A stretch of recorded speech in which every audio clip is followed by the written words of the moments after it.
In this video, I'm going to show you the HDR settings I am using on my Samsung S95C, but more importantly, I'm gonna share with you how I figured out those settings. So if you have a different display, you can still apply the same ideas to get the best out of it. And the goal is not to get reference accuracy, okay? Because it is impossible without having expensive instruments and software, okay? So I'm not a TV calibrator. I don't know how to do that, but I believe we can at least get a better understanding using these test patterns of the HDR tone mapping. We can see if the display is crushing blacks or if it's clipping colors. So general stuff to maybe detect something wrong with it, or at least to know what is the peak brightness that we need on the games to make the best out of our display. Okay, so how many nits you need on the game so your TV looks the best. That makes sense, right? So also, this seems to be very general, and like, how can you nail the settings using these methods? But I believe we can actually achieve pretty spectacular results, okay, that are not very far away from accurate. And the reason is these TVs are already fairly accurate out of the box. So if you on top of that go and you make sure that it's clipping right here perfect, and this is not very far away. It might not be, D65. We cannot get those coordinates without instruments, but this is very good. Like, very, very good. So even if you are not using, for example, I'll share with you the settings I'm using, but these settings are right now for the 2000 nits hack. Okay, so even if you are not using that, if you don't want to risk your second generation QDOLED panel, and follow me on this one, you can at least use the same criteria and get very similar results, of course, without having to go wild with it. So yeah, let's go with it. So I'm gonna go through all these HDR test patterns, link in the description of the video, and I will share with you the ones that I use and how I use them, okay?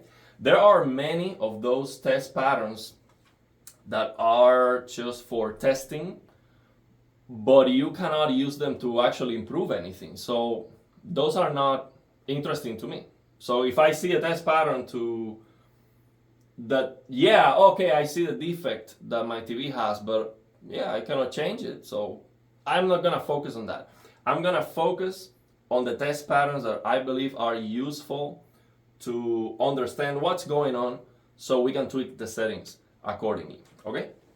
So the first thing we need to understand is the tone mapping, the HDR tone mapping. So for that, we are going to use some white clipping test patterns, okay? And on this folder that I share with you, this is Elden Ring, by the way, it's just looking absolutely spectacular. But to get all the brightness on the Earth 3 so it looks amazing, you have to know what's going on with the TV so you can push that brightness, because the game is not pushing that brightness. So again, reference accuracy is the creator's intent. I almost always change the creator's intent because it's not good enough. It almost never pushes all the capabilities of what my display can do. So I'm gonna change that anyway. And I need to understand how much I need to change it, to what point, to get the best out of it, so I can get this looking spectacular. And it's not looking like that unless I know what I need to do. Okay, so let's go over it. Let me show you this folder, which you can get from ABS forums. We get a long handshake connect due to this one connect box and display string compression. But yeah, it's a great display. But yeah, I'm not happy with that. let's go through these folders and see what we can use here. So you're going to get all this, which you have to extract. These are gonna be zip files, so once you have the folders, you can go over it. So on this first folder, we have a lot of videos that are purely for, you know, to use your colorimeter and your instruments, because it's just like a square in the middle of the screen with a color, and so your colorimeter is gonna measure that and tell you if that's accurate or not, so then you calibrate the TV. So that's not very useful because we don't have a colorimeter, but one thing we can do to make sure that our display is not crushing blacks is we can open this video, the number 17, 01717, and here, of course, we need a completely dark room. There's no way my camera can capture that. Actually, let me change the camera settings. Yeah, so there's no way my camera can capture this, but you can test it on your own display. You can open this 01717 and you should see a faint square here in the middle. So if you can see that, that means that your display is at least showing you the shadow details, so you're not crushing blacks. Now, how bright exactly that needs to be and how bright is your display making that? Yeah, we don't know, but if you see something, you can at least know that your display is not crushing blacks. So now this QDOLED is new, it's almost new. So it needs to warm up, and I am starting to notice that near black, I am getting more visibility. And it looks like my plasmas, similar to my plasmas. When near black, you have this mosquito kind of picture. It looks noisy. It is not stable. Like my LG C1 WRGB OLED, near black is solid. There is no interference kind of grays. You know, it's no mosquito thing to show you the near black. So this QDOLED technology looks more similar to my plasma, but I am just starting to see that happening, and that is showing me more near black details. That was not happening brand new at all, and I was crushing blacks, and now it is getting better. So for this test, for the near black testing, you need to have more hours on your TV. So don't worry about it. If you have one of these OLEDs, you can pretty much ignore the near black until you use more the TV. That will be my recommendation. Okay, so then let's go here to this black level. So I use this test pattern, this black level test patterns, to see, you know, the visibility near black, and I compare that with my C1. So of course, if you have other displays to compare, that would be awesome. If you have a $30,000 reference monitor, that would be awesome. So you can see, okay, well, actually my display is brighter or darker than the reference monitor near black. So yeah, it would be ideal, but at least the important part is that you can see all these bars. Of course, we need a dark room, control lights, and it will be almost impossible to show you this on camera. So what I see here is this black vertical bars here flashing, and I see the reference black right here. So the goal with these videos is to check that you can at least see all the bars. Very easy. But again, don't worry too much about it. If the TV is brand new, just let it warm up and break in, and that should get better. Okay, my LG C1 was also crushing blacks out of the box when I got it. So that's the first thing, that you check this near black test patterns. Now the other thing, there's another one here, these steps, near black steps. This is another one that I use. This one is awesome because this one is from 0 to 0.07 nits. Okay, you see here the near black, and then it goes close to 0. This is amazing. This is a very, very nice near black test pattern to check that. So those are the near black test patterns that I use. And right now my S95C is getting better, but it's still crushing a little bit, just a little bit, because it's not still that mosquito effect. It's still not in full force. It's kind of going in and out. It's like the voltages or something to activate the pixels is still like it needs to break in. That's what's happening with the near black. But now we can go right away from the beginning, even brand new. We can check this clipping, okay? And this is the one I would recommend you if you have a TV of this caliber that's going over 1000 nits. I would recommend you to use this folder from 1000 nits and use, for example, if it goes up to 1000, you're gonna use this white test pattern. And if it goes beyond 1000, you're gonna use this one, which is 700 to 10,000 nits. Let me see if this is the one. No, this is not the one, because this one has bigger steps, because it's up to 10,000 nits. I want the one that's up to 4,000. Yeah, this one.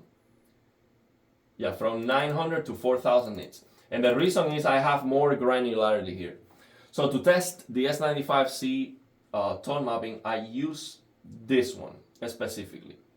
So right now with the mod and the settings that I have on the service menu, I am changing the clipping point because I am releasing more brightness. And I will show you the service menu settings too, because I actually learned testing this, okay?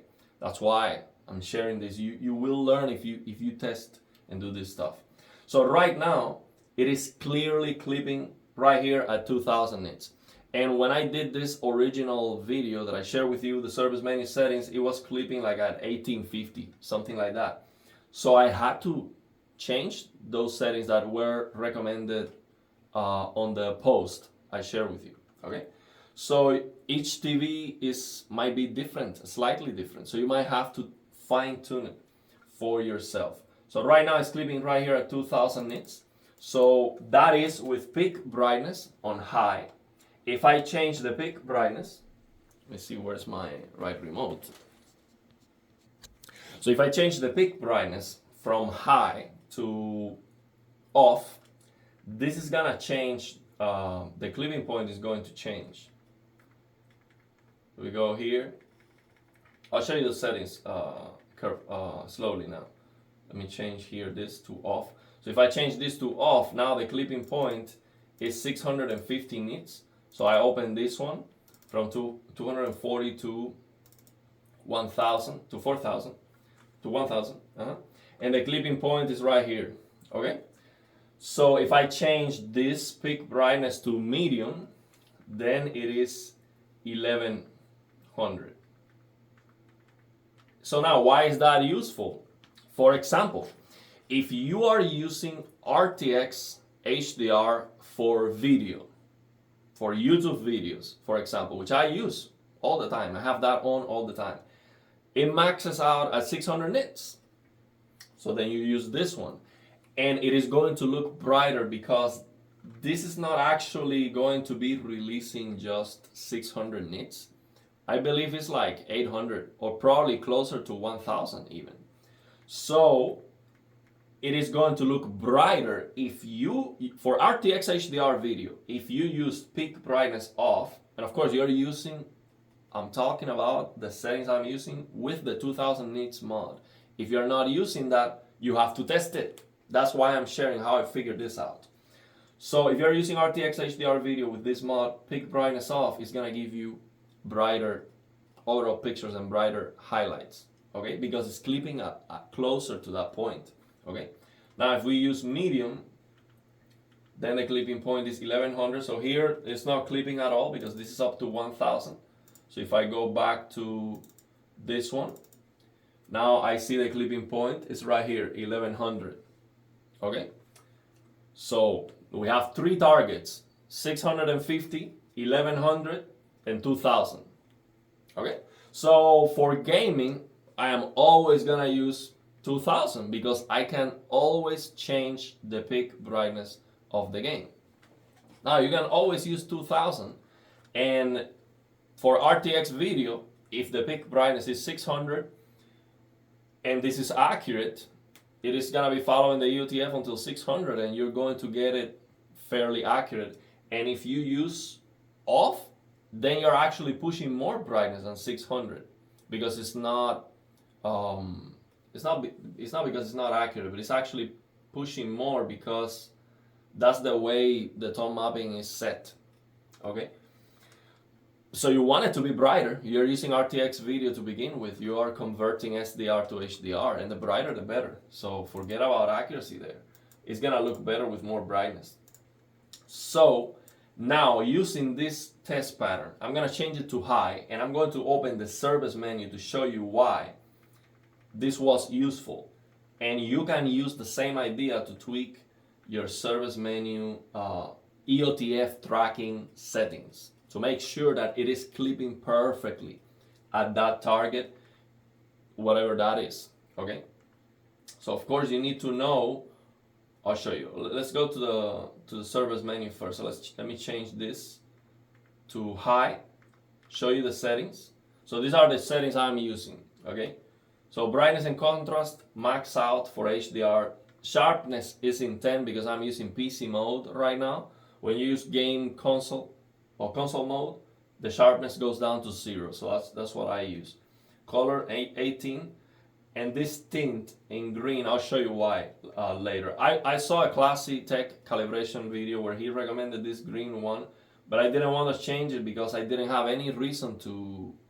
So I don't know. So maybe my panel doesn't need this green and one, so I need to find a reason to do it. And I actually did a comparison with my C1, and that's where I said, okay, well, yeah, it's not making it farther away from the C1, actually it's getting it closer. So the C1 is very far from this one. So it is like a middle point where I said, okay, if Classy said green one, yeah, I don't think I'm getting farther away. So yeah, I'll go with it basically. But I did use an example to have at least a reason to change it. Okay, and I'll show you that example.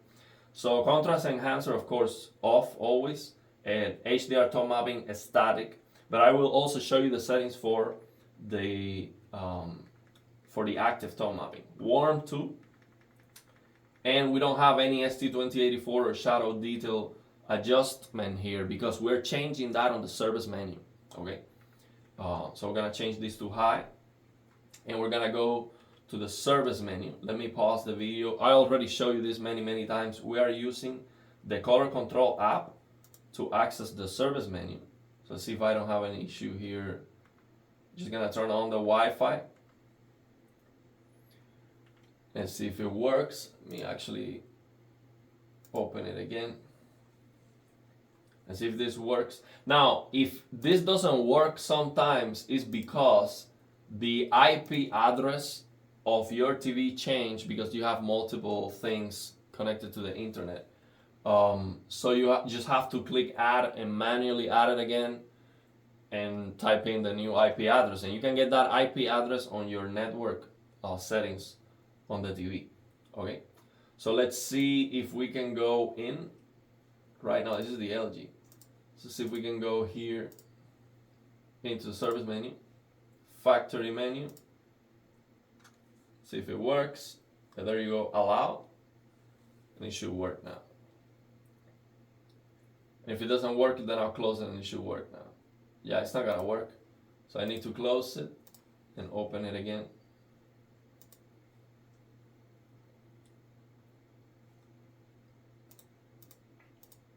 It should work now.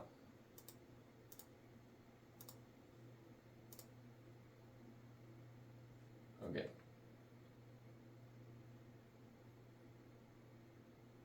Oh, it's not working. Okay, well, let me pause the video, see what's going on. Yeah, I just opened it and closed it again and it worked. So yeah, no, I didn't do anything special for that. So we're into the service menu. We go here to advanced, volume up. If you haven't seen the full explanation of the mod, I'll link that in the description of the video. This is just going to be the EOTF tracking adjustments that I did. I'll show you that and why.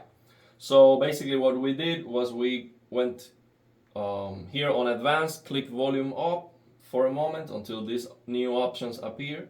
And then we go here to EPA and we increase the brightness dramatically, okay? From like 1200 nits to 2000. Pretty insane. Also, the full screen brightness went from 250 nits to 310 nits, over 300 nits. So very significant. If you don't want to risk it, you don't have to do this, but you can still use the test patterns to see what's going on with the tone mapping and see what are the clipping points. So we increase this AnaPic to 1023, which is the maximum value, these two values right here. That's what we did. And then here we go to WB movie. We make sure we are on HDR. We turn this on, movie mode, movie HDR. And then we change these values right here, these four values right here. So now, these four values, this first one, pick W with a dot, and this one, this last one, HM path, pick W plus. These two are for game mode, okay? The first one is affecting mainly the active tone mapping, but it is also affecting the static tone mapping. And I was not clear about that until I tested this the way I'm gonna show you in this video. So you see clearly that's what's going on. So pick W dot affects active tone mapping, but also static tone mapping. And this one, HM pad, pick W plus, this affects static tone mapping, but also active tone mapping. So how and why? I guess these things are all moving together. So we need to adjust them both. So previously what I shared here was 175, and for this one 180. Okay? Ignore these two in the middle. I have not tested filmmaker mode. I have not tested anything that's not HDR with a gaming or game console or PC mode. I have not tested these two, but because the recommendation was the same number as this one's, that's why I changed them, guessing that that's what's going to be the best, but I need to test those. But I'm focused on these two right now. So now, how I figured this out? Easy. The default, so what I shared with you previously, was 185 and 175. So let me do this. Let me change these two here so I remember those two numbers just in case. 175 and 185. Okay? That's what I shared with you. So this one was 175 and this one was 185. So with those values, when I open this, let me get this out of the way. When I open the test pattern, it was clipping, this 1900 was clipping for sure. So what you have to do is you have to increase this number, okay? And when you increase this number, you start getting less and less clipping. So right now it's at 190. Let me see if you can see this on the video. Okay, so this is 2000, okay? With this at 185, this is how it was. And this at 175, let me go back. It was clipping right here.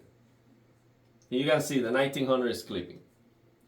So then what I did was, okay, let me see first if this pick W, which is supposed to only have an effect for active tone mapping, let me see if it has an effect here. Now the thing is, when we are on the service menu, the whole screen looks dimmer, but the tone mapping is still right. So even when I am not getting the HDR brightness here, the tone mapping is right. So maybe this was done intentionally because it's a lot easier to look at this that's not very bright than to look at 2000 nits. Okay, that's insane. It's so uncomfortable to look at. So this is actually better to tweak these settings that is not super bright. So I go here and say, okay, let me increase this number and see what happens. So I'm increasing this number, and you see now it is clipping at 1600 nits. So because I know with AnaPic 1023, so max out brightness, I'm supposed to get 2000 nits. I want to get the tone mapping to be clipping at 2000 nits. So it is closer to HGIG, or actually just HDIG with no roll off. That would be perfect. So then I want to reduce this until it is 2000. But now the thing is, I realize that this is also affected with this H impact peak W plus. So if I go here, let's see the effect that this has.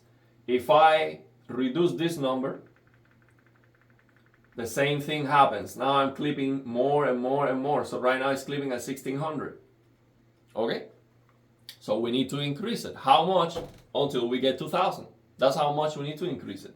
So that's how I came up with these values. Now, why I increased this one to I actually forgot. This was 190, I think. Oh, I forgot. 190 and 172. Okay, yeah, I think that's what it was. But why I increased this one to 190 and the other one to 172? Because there is another combination that you can use to still make it clip at 2000. So why I did it that way? Because I focus on this 1900 square here. This 1900 square, I want it to be clearly noticeable that it is flashing. If it is so close that it's very, very hard to tell, then I think I need a little bit more adjustment. So what I did was, I want this 1900 to look more clearly flashing when I am using a static tone mapping than when I am using active tone mapping. Because that's usually what happens on my LG C1 when I use dynamic tone mapping. So it is, you want more brightness overall with active tone mapping. So it makes sense that it behaves in that way. So that's why I want this clear, and it is clearly flashing, no question about it, with this at 190 and this one at 172. Okay? So when I change to active, and I'll show you that after I go out of the service menu because I cannot change to active right now, then this 1900 is still flashing but a little bit less. That was my criteria to adjust these two values. Now, is this accurate? And is it following the EOTF more closely? I don't know. It looks good to me, okay? And I think it makes sense just based on this. So, not having an instrument, not having the software to know exactly, I think this is still gonna give me a better experience, because if I didn't check this, I was clipping at 1850. And so if the TV is pushing 2000, I'm clipping before that, that's not right. This has to be closer to accurate than what I had it before. So yeah, I believe it is useful to do this, and it definitely makes a lot of sense. So give it a try if you're doing these mods. If not, then just figure out what's going on with the TV out of the box, what is the clipping point, and then you just change the content peak brightness based on that. Okay? So yeah, I think those were the values. I actually forgot, but yeah, I think I'll look it up later, but I think that was the values. They look the same. So going out of the service menu, we use this color control app again. We go here, next, and then we go exit the service menu. You see this full white screen as I see it. So now that we can change. I'm gonna change from static to active. So if I change to active, see if my camera can see that. With active tone mapping, this is still flashing, but it is flashing less obviously. Let me see. Yeah, I changed the camera settings dramatically because this is so bright that you cannot see it. So this is flashing right here. This is 1900. This right here. So this is 2000. This is 1900. It is flashing with active tone mapping, and I'll change it to a static to show you that it is flashing more obviously. That was my goal. That makes sense to me. And it looks very, very good. Static tone mapping. Now it is flashing more obviously, more clear. But they are both flashing. So it is clipping at 2000. That's what I'm looking for. Now the other thing that we check with this is the colors. So let's open, this is whites. Let's open the colors. Let me find that test pattern. Let me see, white color clipping. Okay, this one. Open this one from 900 to 4000, these colors. So on this test pattern, we can also see 1900 is flashing. You see the color yellow is not clipping with the colors on 18, okay? So with these colors on 18, see, with this color on 18, so that's what we're checking now. How far are we going to go with this color slider? Now, the reason why I have to reduce the color setting from the default, let me increase the, so the reason why we have to change that lower is because I am using custom BT 2020. So we come here to custom and we choose BT 2020. Why? Because that's going to give us the maximum color, vibrancy that this TV can give you. Okay, it's gonna the highest color gamut that we can achieve with this TV. So even when, if you choose native, for example, if you go, you choose DCI-P3 with a higher, color depth, and maybe something looks more saturated, the most saturated colors are going to look more saturated with BT 2020. So this is the full capabilities of this TV when it comes to the color vibrancy. So definitely you want to use that. Regardless of accuracy, you get a better picture quality, okay? And the skin tones don't look totally wrong. They look fine.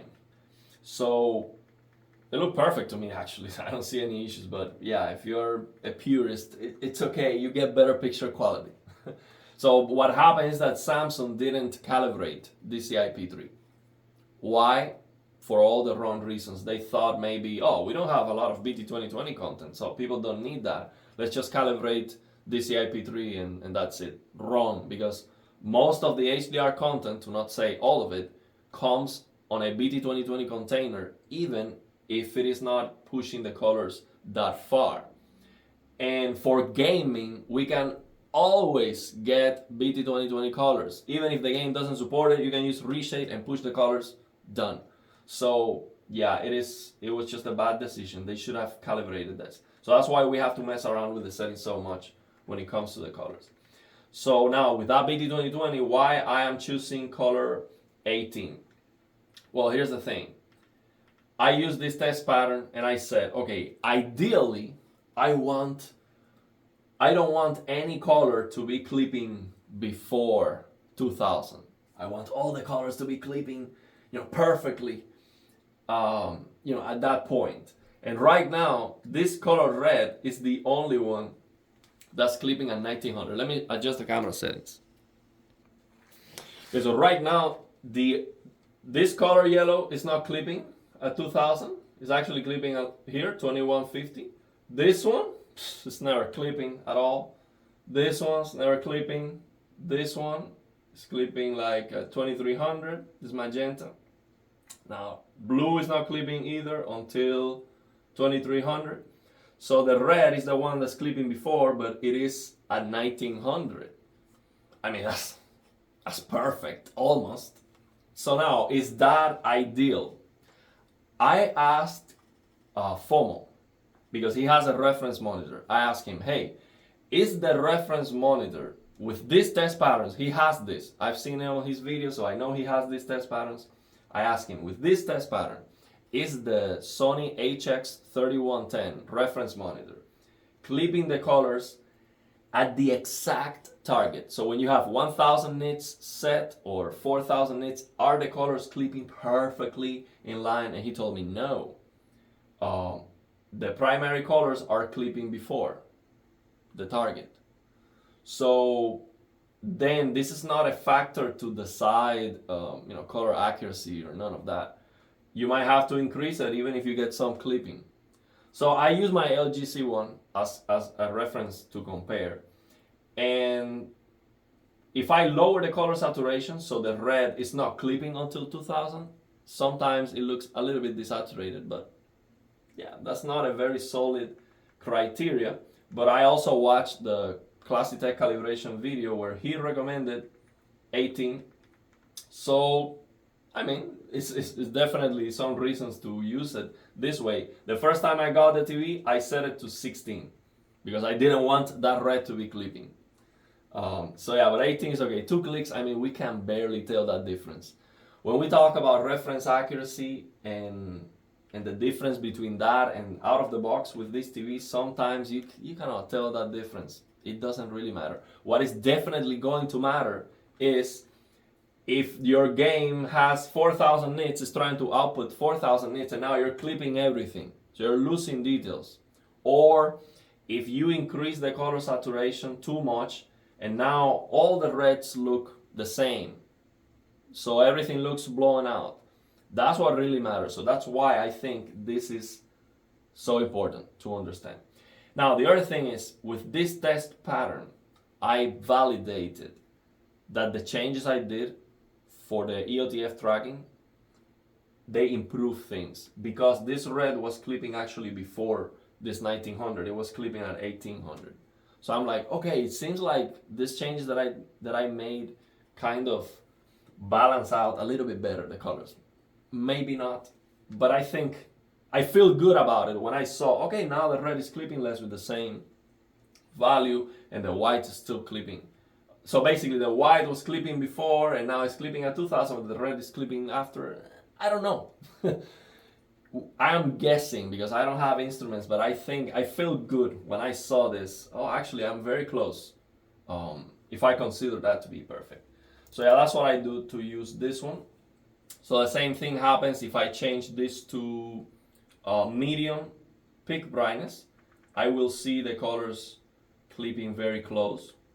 So if you ever want to use medium for some reason, you can go for it. So with medium, I tested this, and now it is clipping, let's get this out of the way, it's clipping at 1100. See, this yellow is clipping one after, magenta is clipping one after, and the red is clipping at 1950, no, it's clipping at 1000 actually. So that's very good. And the blue is now clipping up to 1200. Okay, so that's very good. And for off, I already show you 650 if you want to use that. So let me change the camera settings. Okay, so what else we have here? Let's see if I'm missing something I use from these test patterns. So I show you the grayscale, the steps. For near black, I use that one.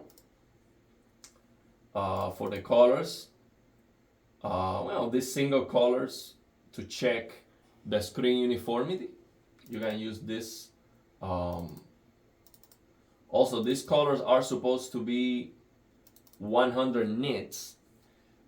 Another thing I did with this, for example, this is supposed to be 100 nits full screen, and this S95C can do that easily. So I use this to see if this looks light meter app on my phone was able to accurately measure this and tell me that it's 100 nits. And yeah, it's not. It's 200, and on my looks light meter app it says that this is 200 nits. So yeah, that's not good. So it's not accurate at all. But we can use this to check for uniformity, and these QDOLEDs have flawless, I mean not flawless because near black is not perfect, but yeah, these full screen colors are bright, are just perfect. Okay, it's absolute perfection. It's like amazing. It's like plasma TVs are this good, but sometimes they have some dirt screen effect.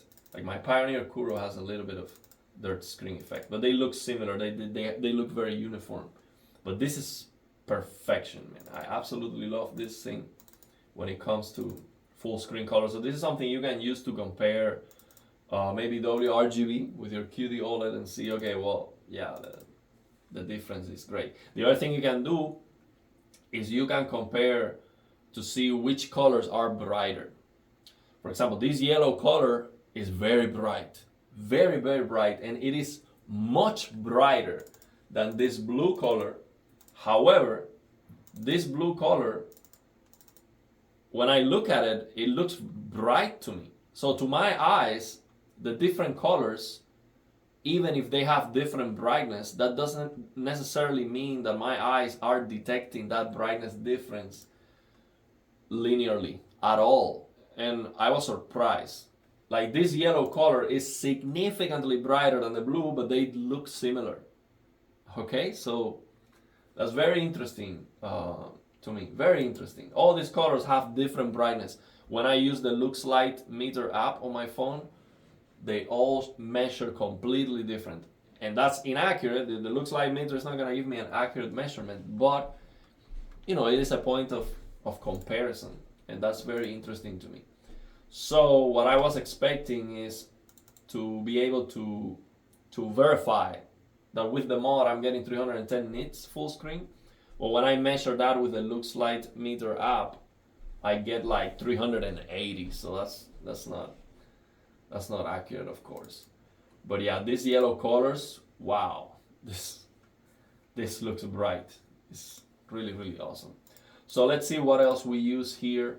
Oh, this color banding test pattern is very useful to compare color banding between different technologies. I compare my LG C1 with this, and the difference was absolutely huge.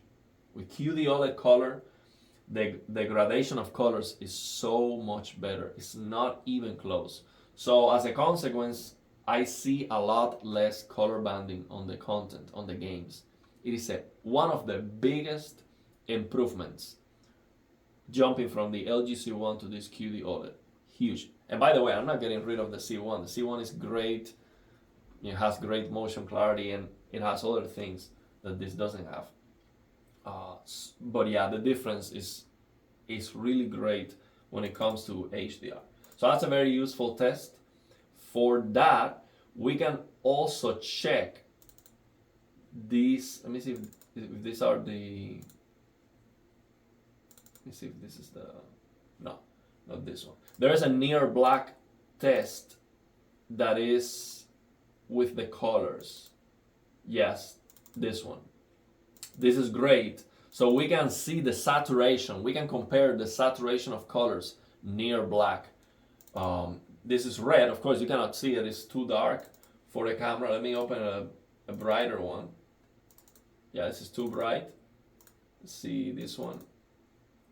Yeah, so you can see near black coming from 0 nits, how it is red, you know, at the very beginning. And you can maybe compare that with WRGB and realize, okay, well, QD OLED near black has that color saturation.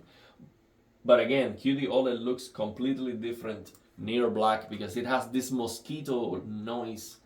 It looks like noisy. It is like, I don't know if that is because it is additive color, and WRGB OLED is a different kind of way. It's a different color science. I don't know why. But plasmas look like that too. They have this mosquito noise, and maybe for a different reason. Because plasma is using dithering and all of that. But yeah, very interesting to see the difference near black in the technology. So this is a test you can use. You have all the colors to check that you have. This looks great. You have red, green, blue, cyan, magenta, yellow. This is great. You can use this just to see the difference on the technologies, to see if it actually looks yellow. It doesn't look a different way, but I don't use this to other than to check if near black at the very beginning, if I'm crushing or not. Let's see what else we have here. This chroma sharpness can be maybe used to check the sharpness setting on the TV when using PC mode, which is something I'm not very happy with. I still have to see if I can use this to improve it, maybe to move it to 9 or 11 or something like that. Or maybe this is to check the difference between full chroma, or if that's the case, I don't care, because yeah, if I want to use Game Motion Plus, I cannot use PC mode with full chroma, so I'm still gonna use it. So it's not a big difference on real content. So now for this one, aspect ratio and sharpness, maybe this is the one to check the sharpness. The aspect ratio stuff, I don't find it useful at all. This judder test is for motion, to test the motion interpolation. I will check it out when I check the motion interpolation outside of game mode or even on game mode. But the thing is, yeah, if you can maybe lower the de-judder a little bit or something, but I'm gonna max that out anyway, regardless if I have more artifacts or whatever. So that's not gonna change a lot my settings. So that's why I don't pay attention to it too much. And now this one is interesting. This ABL test, for example, this is 150 nits. And what this test is going to do is it's going to increase the white window here. So when you have more white, the TV has less energy to push the entire picture. So if I had ABL here hitting and affecting the picture, this should dim, and it doesn't. It doesn't at all. It just looks perfect. So yeah, that's because it is capable of doing that. No problem. So right now this picture looks exactly the same as, let me increase it. So from 34 to here, see the difference? No difference whatsoever. Focus on the picture here, you'll see no difference at all. It looks exactly the same. So we're not hitting ABL, that's great. But of course, if this was brighter, if this was 250 nits, then yeah, you definitely see a dimming. Absolutely. Now the other one that's interesting is this tone mapping test. No, not this one. Because for tone mapping, it's better to use the test patterns. They show you here this lady with this dress getting brighter and brighter and brighter. I don't think this is accurate at all. It's very difficult to see when the dress is clipping, unless the clipping is very obvious. So I don't think this is a great test pattern. But this one is great. This one is testing ABL, and I use this test to set up the BFI. So I reduce the ABL as much as possible, and I use this test. So basically here, this is flashing. You focus on this one.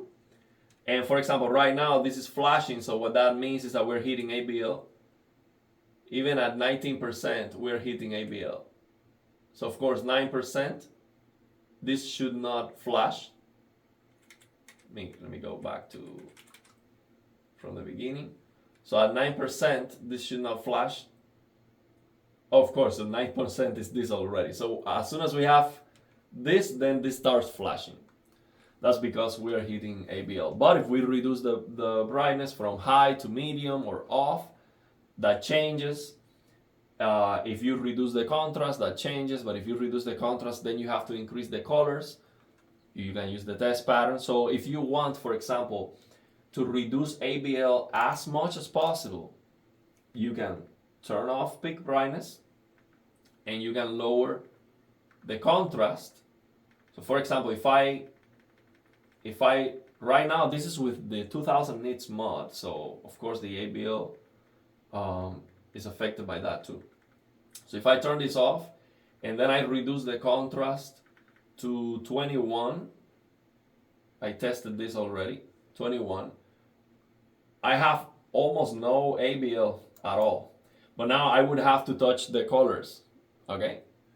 So let's see. Right now, this is not flashing at all. Of course, let me get this out of the way so you don't think this gets affected. It wouldn't get affected for the menus. But Right now, this is not flashing at all. 69%. No ABL whatsoever. 79%. It's not flashing at 79. 89? Yes. I think, maybe. Yeah, 89 is not flashing. Now, 99, it is flashing. Or maybe 89 was flashing, but I'm not sure. It's hard to tell. You have to block the light so you can actually look at this thing. So that's interesting, but if you do that, then you have to go to your color clipping test and use this one, for example. This one is from up to 1000. And now this should be clipping at 600. Oh no, actually not, because I reduced the contrast. So because I reduced the contrast, it changed the clipping point from 650. So now let's see where is clipping. Now this is clipping at 3000. Okay. So now what I would do to increase the colors is, let me see where the red is clipping. So if this is clipping at 3000 and the red is clipping at 2600, I think the colors in 18 are fine, unless I actually look at real content and it looks desaturated, which is most likely going to be the case. So then you might use real content to increase that a little bit. But yeah, this is just an experiment. This is the kind of stuff that I do to change the settings. Okay, so let's leave it there. Let me know your thoughts and opinions. If you have any questions, if you have a different display, if you're trying to figure out the best settings on the service menu, maybe you don't want to release all 2000 nits on the service menu. Maybe you just want to go from S90C to S95C level of brightness. Link in the description of the video to the post where they share all the values that you can use to do that. Or maybe you want to get it up to the S95D level, which is like 1600 nits. So you don't want to go up to 2000 because you think that's too much. Now, when you do the Anapic mod, you increase that number. You have to adjust the EOTF. Now, what are the numbers you're going to use to adjust the EOTF based on that Anapic? So let's say you don't want to go up to 1023. You want to go lower, up to 800 or something like that, or 900, I don't know. Now, how can you adjust the EOTF? You're going to use this. You're going to use the white clipping. And that's how you figure it out. Now, the thing is, you need to know what is going to be the peak brightness after you increase the Anapic. So based on the article or the post I share with you, if they tell you, okay, if you increase it here, you're getting 1500 nits. Now you need to use this test pattern and change the EOTF tracking so you get clipping at 1500 nits. See, that's how you need to know what is the actual peak brightness, what's as close as possible. So you make a clip there so it is closer to what a reference monitor would do, or HGIG. That's what we are looking for. So that's the idea. Let me know your thoughts and opinions, and if you have any questions.